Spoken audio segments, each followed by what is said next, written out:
así que vienen siendo los horizontes. Exacto, se ven las diferentes capas de suelo. O sea, exacto, son los horizontes. Se pueden ver bien marcados. Yo les digo un barranco como para poder ver que lo mismo se ve si uno extrae una muestra de suelo. Por eso, de menor a mayor profundidad, vamos a tener el horizonte O o el horizonte cero, que es aquel horizonte que contiene la cubierta vegetal. O sea, es el primer horizonte que vamos a ver en el suelo y es el que les decía es fundamental para que el mismo tenga la oxigenación, la estructura necesaria gracias a sus raíces, la vida microbiológica, la vida macrobiológica y la absorción de nutrientes gracias a la descomposición de materia orgánica, además la fijación también de minerales.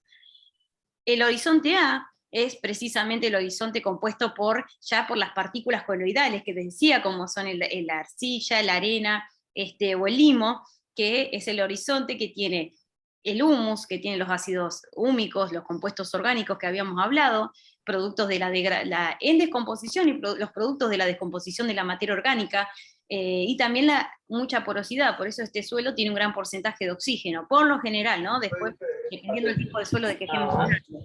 Después tenemos... Sí, eso veo. ¿Cómo? Ah, después tenemos el horizonte B. Tienen que tirar los micrófonos. Hola, disculpa, Sabrina. Los compañeros cuando ingresen, por favor, apagar los micrófonos, porque el Zoom te activa todo enseguida, entonces hay que estar precavidos de cerrar los micrófonos. Sí, uno puede conectarse ya con hay una forma lo arregla y se puede conectar con el micrófono desconectado directamente. Y la cámara apagada y después uno decide si la prende o no. Pero sí, no pasa, no hay ningún problema. Sí, eso es un detalle nomás. Entonces, después tenemos el horizonte B. El horizonte B tiene un menor porcentaje de porosidad. Estos horizontes tienen un mayor porcentaje de arcilla, dado a diferencia del horizonte A, que por lo general, después hay, por supuesto, estamos hablando en promedio, después hay distintos tipos de suelos, como hablamos anteriormente, el horizonte A tiene mayor contenido de arenas y de limo. Un suelo franco limoso es el suelo ideal para la agricultura, debido a que es el suelo que tiene una mayor proporción de limo que de arena y de arcilla. Un suelo más arenoso tiene una mayor proporción de poros y uno dice, bueno, tiene más oxigenación y tiene, digamos, una mejor capacidad para retener agua, sí, pero también tiene una muy rápida percolación y los suelos con mayor cantidad de arenas tienen menos estructura y les es mucho más complicado mantener la estructura o sostener el enraizamiento de diferentes especies vegetales. Un suelo con más arcilla tiene mucha más estructura, sí, tiene mucha más solidez en su matriz, pero tiene mucha menos porosidad, con lo cual pierde la capacidad de retener agua en sus poros, y pudiendo retener agua en sus poros, tiene muy poco porcentaje de oxígeno, porque sus poros son muy pequeños. ¿Se entiende?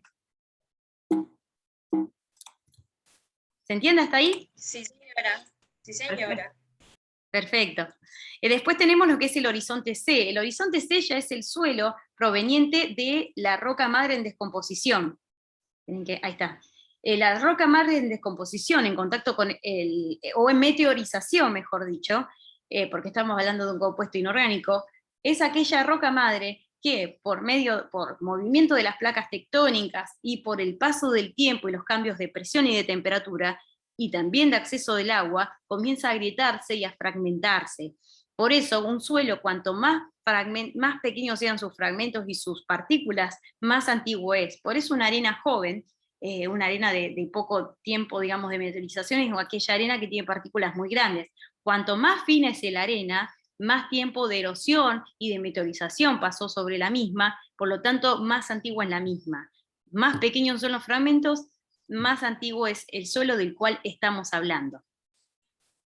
Por lo tanto, esto ya lo dije, pero es necesario tener en cuenta a modo de conclusión de que la estructura del suelo es el modo en que todos estos elementos que venimos nombrando desde un comienzo se unen para conformar la matriz o fase sólida del mismo, debido a que las partículas estas ahora se van a agrupar en fragmentos mayores, o sea, van a ser estructuras en placas, estructuras en forma prismática.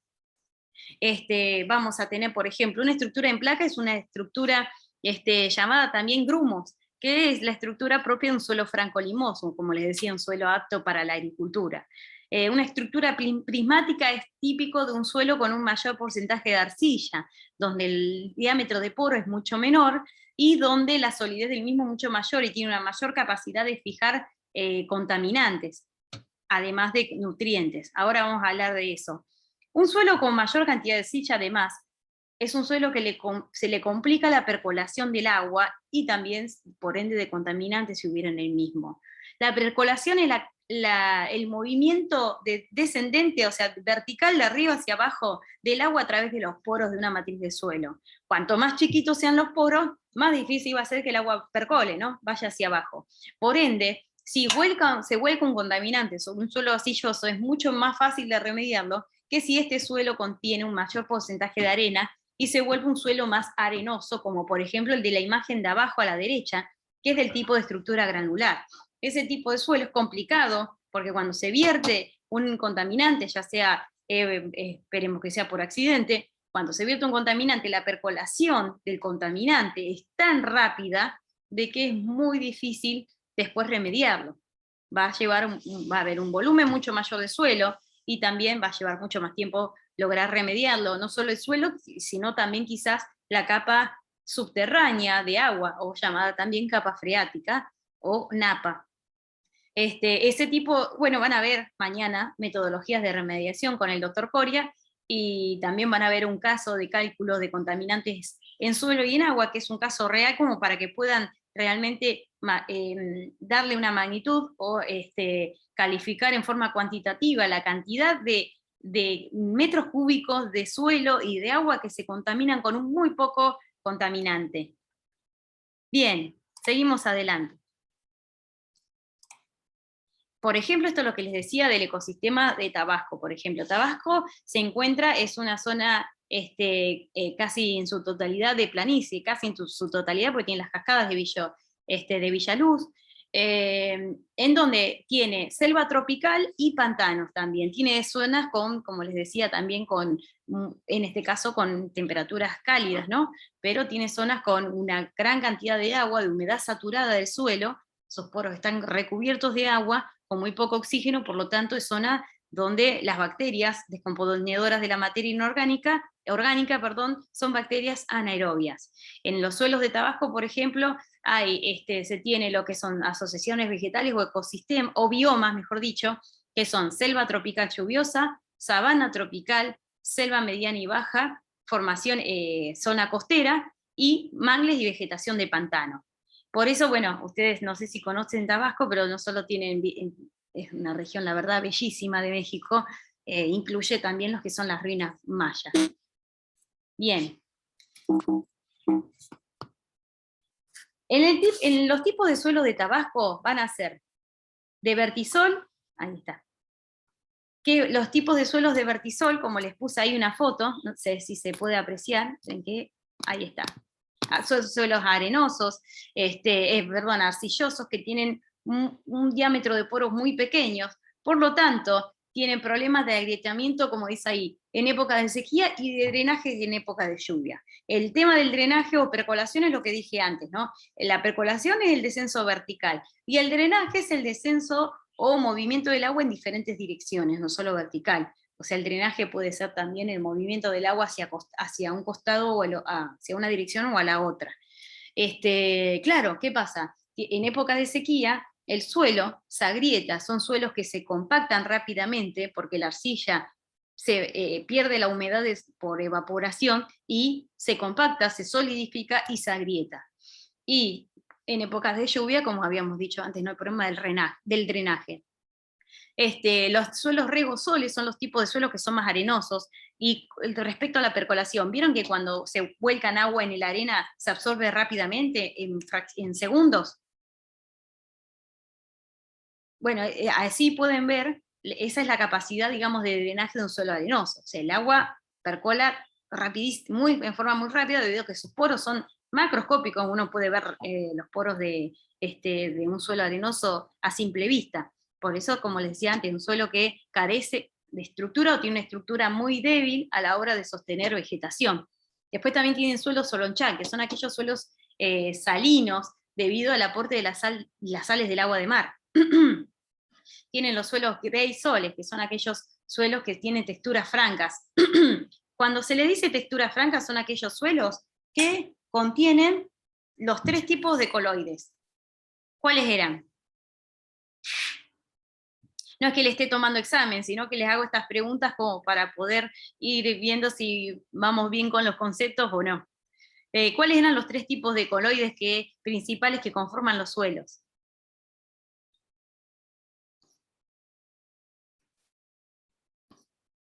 ¿Algún voluntario o voluntaria?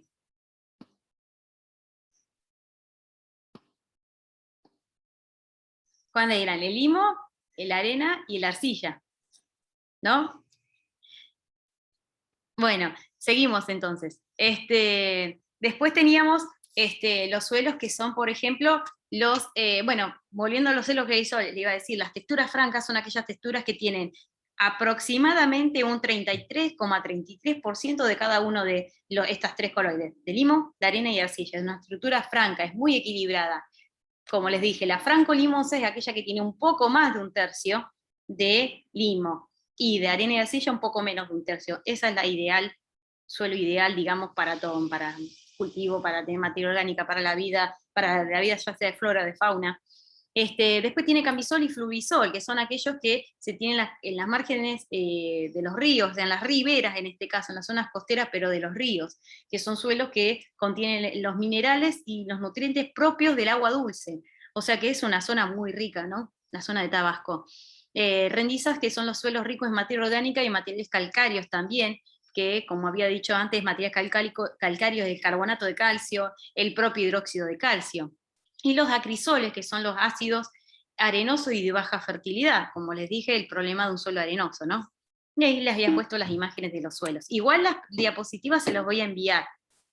Respecto a los suelos también, como les dije antes, ¿se acuerdan que les había dicho que un suelo, digamos, un suelo con una estructura óptima, que tiene una buena porosidad, una buena aireación, por ende, tiene una buena capacidad de retención de agua, tiene también es una matriz sólida para tener cultivos arriba o cubierta vegetal? Es todo lo contrario a un suelo desertificado. Bueno, un suelo desertificado es propio, por ejemplo, de un suelo que es altamente explotado por el sistema de monocultivo. Es un suelo también que ha sufrido el exceso de, digamos, de absorción de nutrientes sin volver a recuperarlos, sin volver a inocular los mismos. Este tipo de suelos, ¿qué pasa? Primero es también propio esto de perder la cubierta vegetal. De ahí es que sea tan importante que a la hora de cosechar un cultivo se deje el rastrojo, o sea, el resto del cultivo. Por ejemplo, en esta foto pueden ver el cultivo de maíz. Cuando se coseche, este suelo está bastante desertificado, ¿no? Cuando se coseche, se deje el resto de la cosecha, el residuo, sobre el suelo para que lo proteja del viento, del sol y también del arrastre por drenaje del agua de sus propios nutrientes. Un tipo de suelo sin cubierta, ¿qué pasa? El sol evapora el agua en exceso, el aire y el drenaje del agua de precipitación arrastran las partículas minerales, por ende el suelo comienza de a poco a compactarse, pierde porosidad, pierde su textura, su estructura, y por lo tanto también pierde la capacidad de retención de agua. Es un suelo también que a la vez merma mucho y baja mucho la capacidad microbiológica para la degradación de materia orgánica, debido a que ya casi tiene mucha menos materia orgánica, debido a que no tiene cubierta vegetal. Por ende, esta cadena de causas lleva como consecuencia este tipo de suelo. Ahora, si me permiten, les voy a mostrar un breve video sobre la desertificación de los suelos.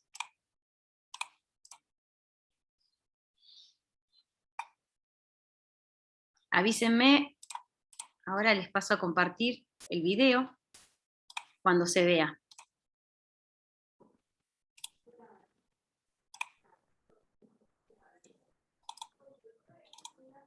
¿Se ve la pantalla? Hola, Sonia, ¿cómo vas? ¿Sí? Bueno, te cuento que ¿Podrían, por favor, silenciar los micrófonos? Gracias. Ahí está. Bueno, seguimos viendo entonces. Ahí les voy a mostrar el video. ¿Se ve el video? Sí, señora, sí se ve. Listo. Tocaría probar el sonido. Y sí se escucha también. Perfecto, me alegro. Ahí empiezo. Sequías, inundaciones. Realmente nuestro planeta está sufriendo cambios muy bruscos. ¿Y quiénes pagan los platos rotos? Quienes menos tienen. Vamos a armar un informe a continuación que habla de qué es la desertificación. Vamos a ver.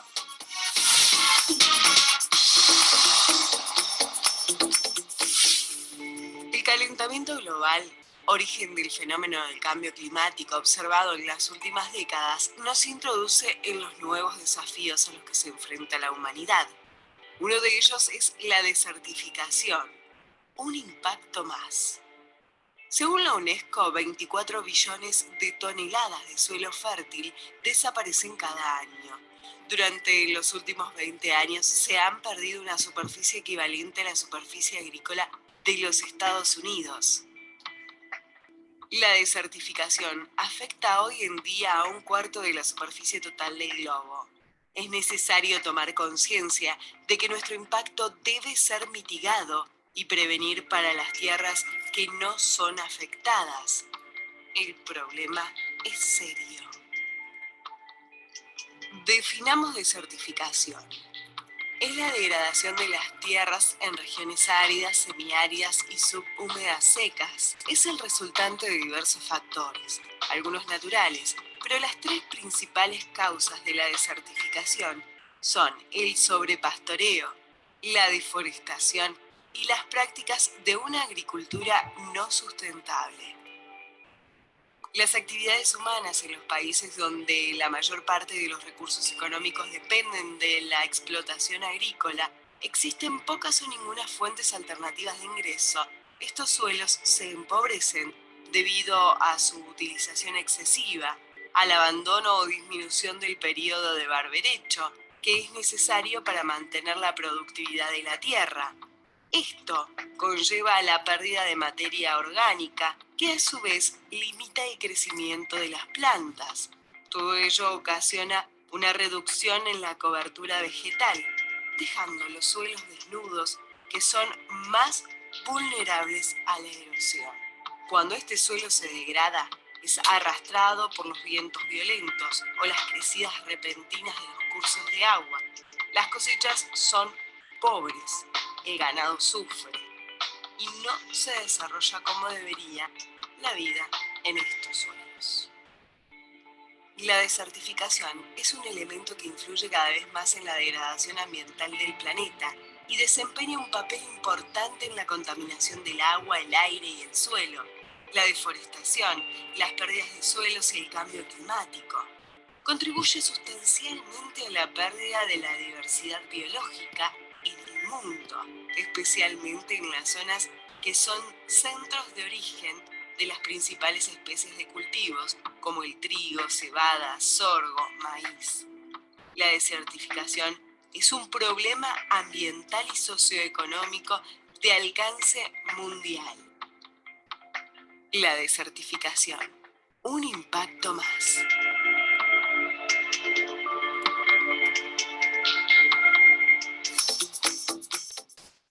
Bien. Bueno, como verán, como habremos visto en el video, son las causas de las cuales estuve hablando anteriormente, ¿no? Pero bueno, quería mostrarles el video como para hacer un resumen de lo que habíamos estado hablando. ¿Hasta ahora algún comentario?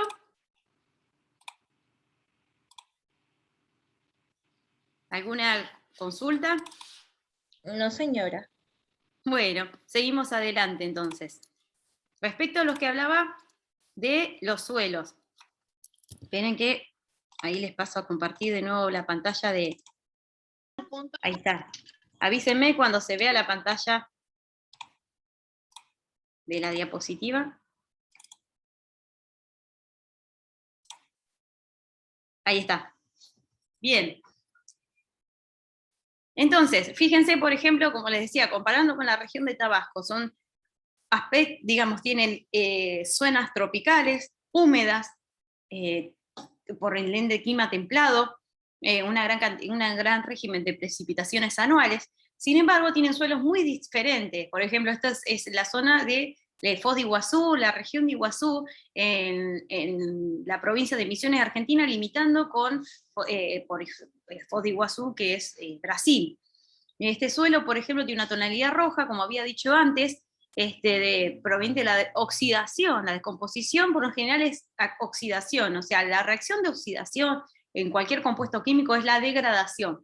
Un compuesto químico que se oxida pierde electrones, por lo tanto pierde masa, por lo tanto se degrada.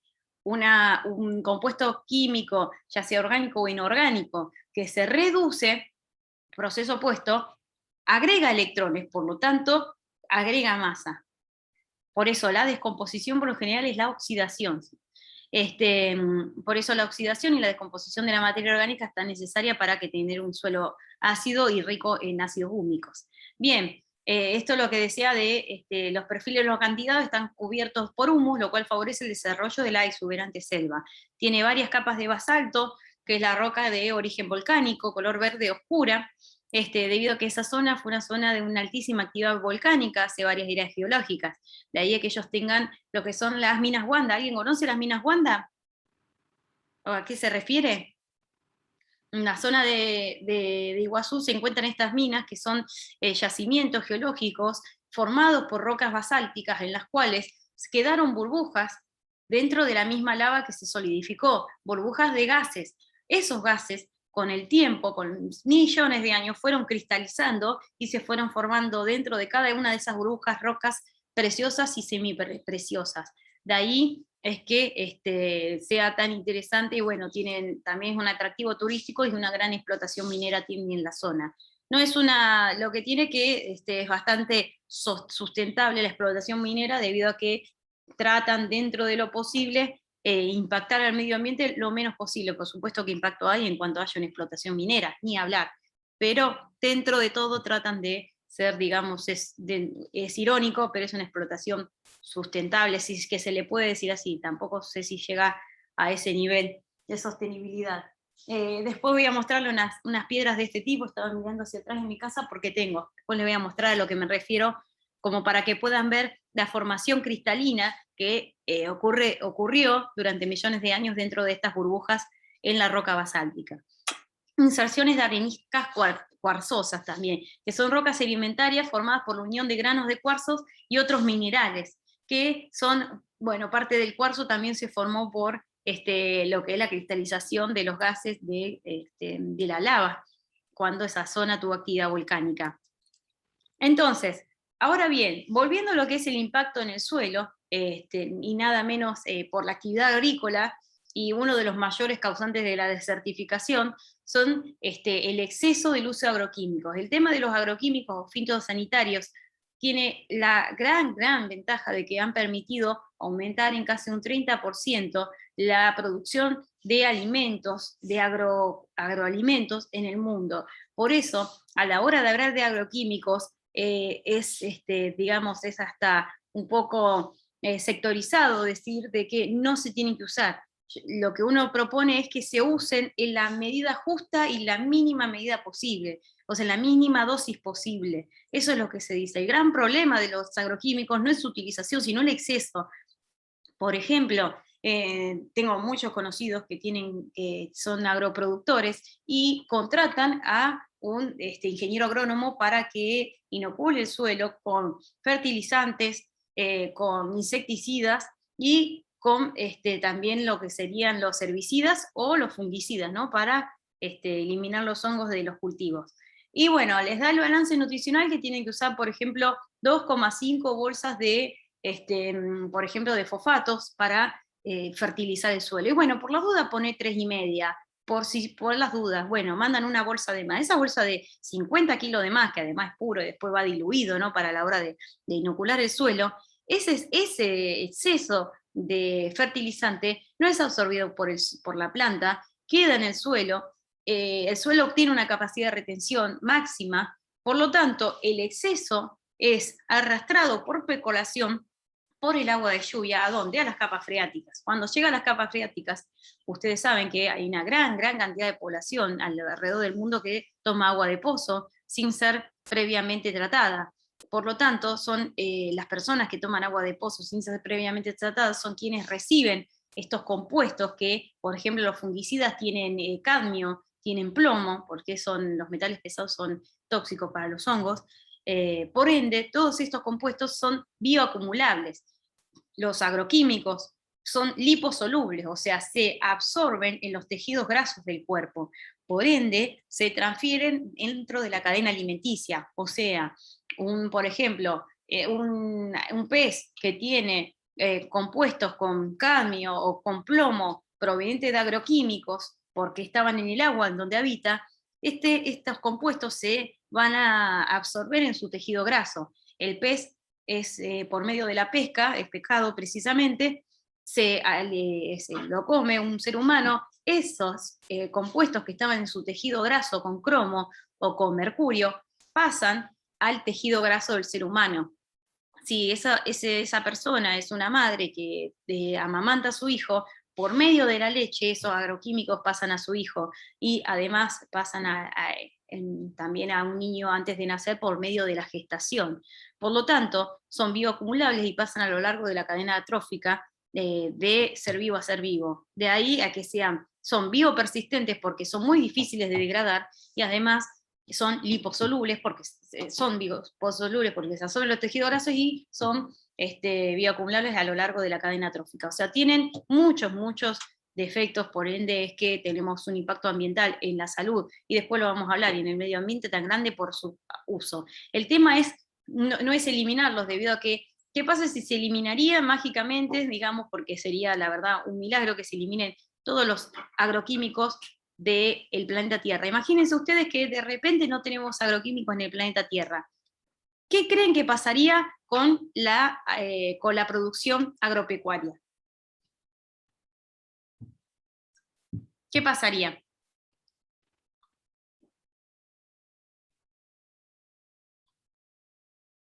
¿Algún voluntario? A su opinión, ¿no? O sea, ¿qué opinan que puede pasar?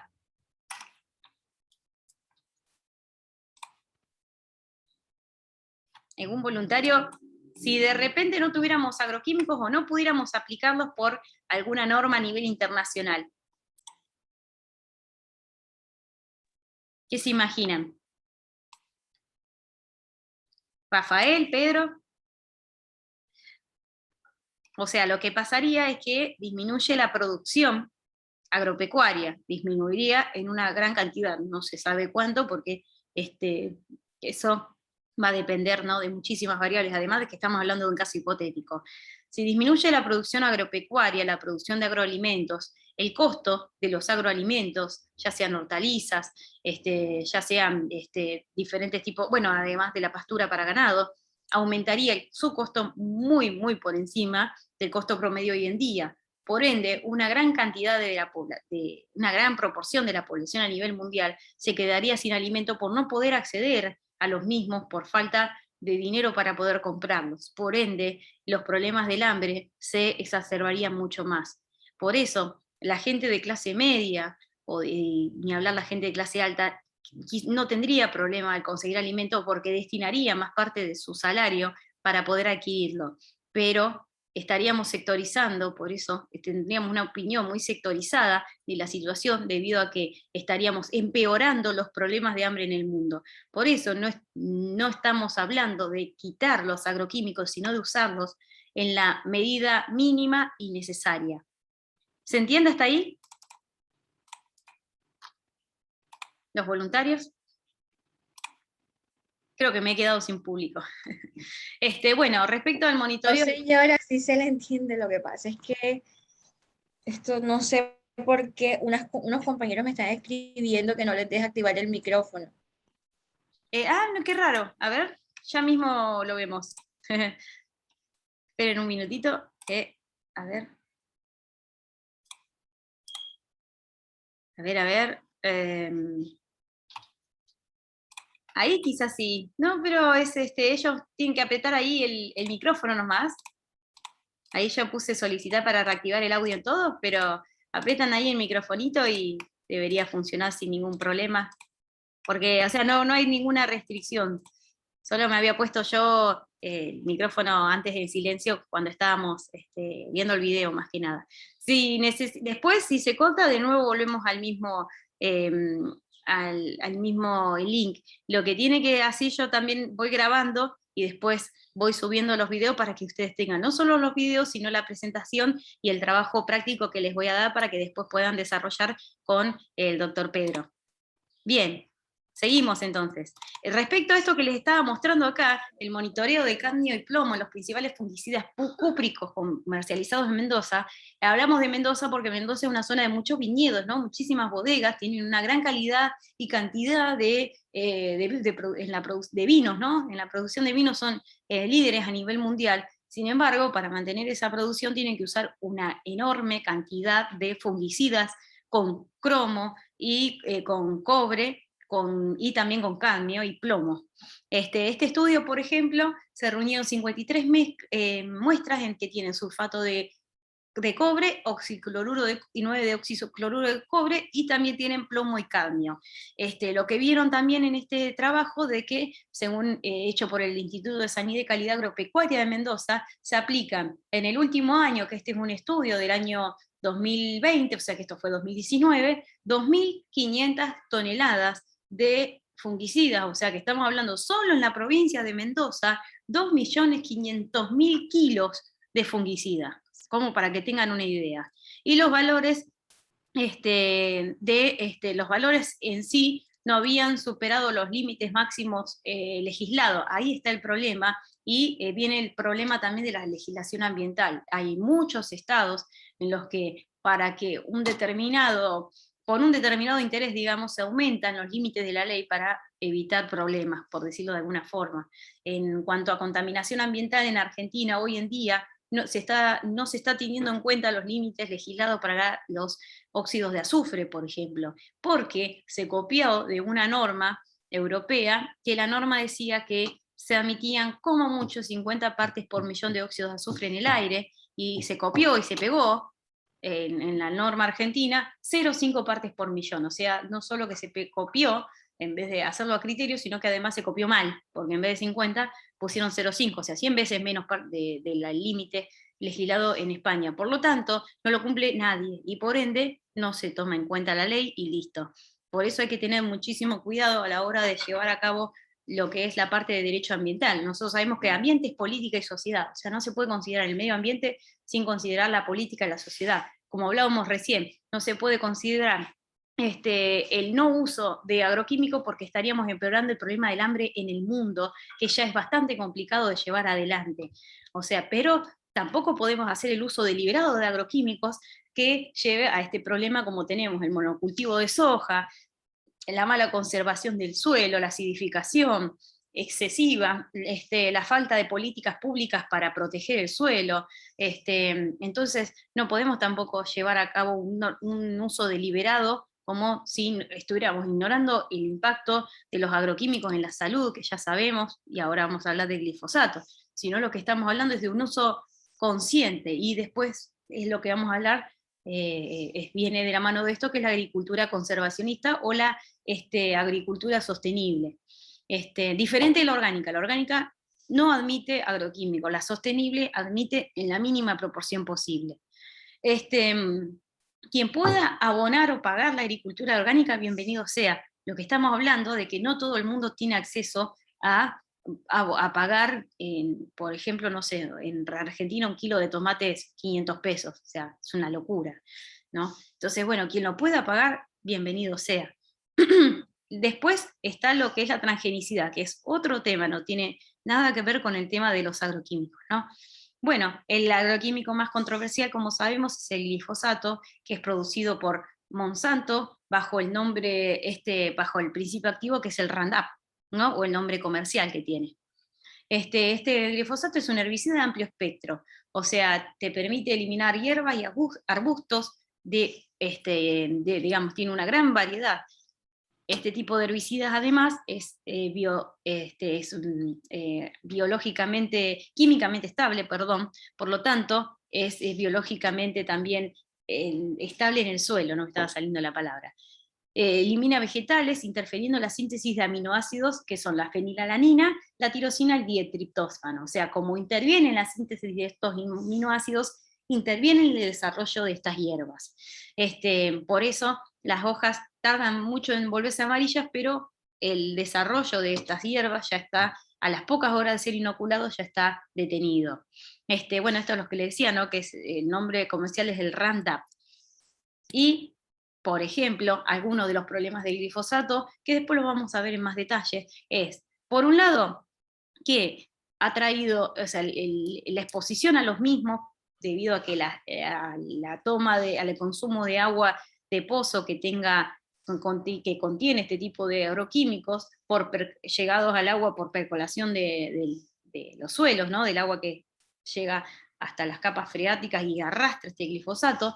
La exposición de los seres humanos a este tipo de compuestos se vincula con defectos de nacimiento, ya sea el labio leporino, que es el labio que tiene el paladar partido, ya sea también grandes defectos de nacimiento como son malformaciones, malformaciones tumorales también, problemas neurológicos. Parece que hay estudios que están relacionando la exposición de glifosato a problemas a síntomas de la enfermedad de Parkinson en personas muy jóvenes también.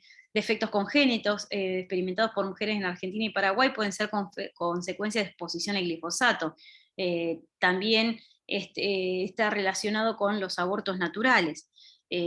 También, ¿por qué? Porque tienen capacidad de causar daños dentro de las organelas, las mitocondrias. Por ende, provocan lo que es la necrosis y la muerte celular de células embrionarias y placentarias. Consecuencia, se tiene el aborto natural, ¿no? Que no es natural, que tiene una causa totalmente química, pero es un aborto espontáneo, no me salía la expresión. También también se le relaciona con la interrupción en la producción de progesterona y de estrógenos, lo cual lleva como consecuencia el retraso en la pubertad en los adolescentes varones. Además, esto provoca impactos negativos como la reducción de la nutrición de las plantas y el incremento de la vulnerabilidad ante enfermedades en el ser humano. Esto que puse acá es la hipótesis.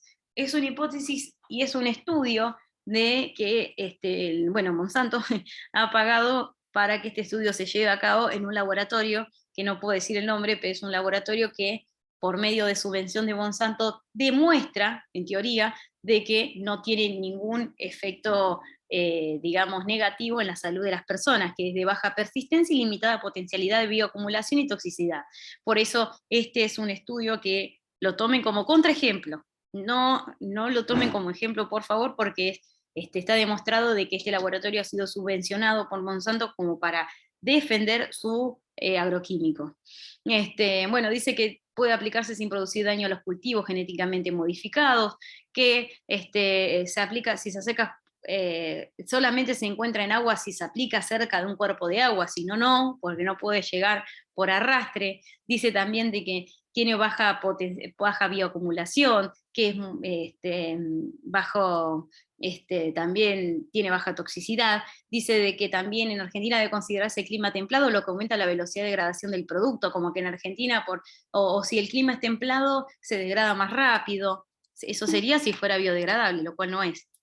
Dice de que los efectos sobre la salud humana solamente se ha visto en personas que han ingerido glifosato. Nadie ingiere glifosato en forma adrede, eso ya sería, a menos que sea un suicidio. Porque hay gente que se ha suicidado ingiriendo agroquímicos, lo digo. Que forma complejo con el calcio y el magnesio, que ingresan en el metabolismo de las plantas, pero puede ser rápidamente biodegradado por microorganismos. Bueno, es una serie de hipótesis que ellos en teoría demuestran que por el resto del laboratorio está totalmente, rechazada. Por eso vamos ahora sí lo que es la agricultura conservacionista, que era de las cuales recién les decía, que implica una perturbación mínima del suelo. Recuerden que si se corta entramos al mismo enlace. Y después